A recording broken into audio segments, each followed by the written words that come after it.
ভগবান শ্রীরামকৃষ্ণ বলছেন, বদ্ধ জীবেরা সংসারে কামিনী কাঞ্চনে বদ্ধ হয়েছে, হাত পা বাঁধা। আবার মনে করে যে সংসারে ওই কামিনী কাঞ্চনেই সুখ হবে আর নির্ভয়ে থাকবে, জানে না যে ওতেই মৃত্যু হবে। বদ্ধ জীব যখন মরে তার পরিবার বলে, তুমি তো চলে গেলে, আমায় কি করে গেলে। আবার এমনই যে মায়া প্রদীপটিতে বেশি সলতে জ্বললে বদ্ধজীব বলে, তেল পুড়ে যাবে, সলতে কমিয়ে দাও। ওইদিকে মৃত্যুশয্যায় শুয়ে রয়েছে। বদ্ধজীবরা ঈশ্বর চিন্তা করে না। যদি অবসর হয় তাহলে হয় আবোল তাবোল ফালতু গল্প করে, নয় মিছে কাজ করে।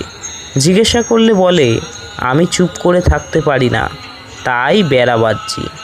হয়তো সময় কাটছে না দেখে তাস খেলতে আরম্ভ করে।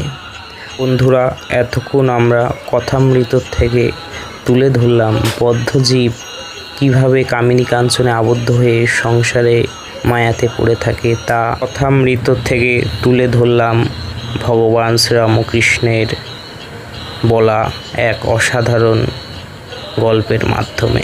বন্ধুরা, যদি ভিডিও ভালো লাগে তাহলে চ্যানেলটাকে সাবস্ক্রাইব, লাইক, শেয়ার করে আমাদের পাশে দাঁড়াবেন। আপনাদের সাবস্ক্রাইব, লাইক, শেয়ার, বেশি বেশি কমেন্ট আমাদের নতুন নতুন ভিডিও করতে অনুপ্রাণিত করে।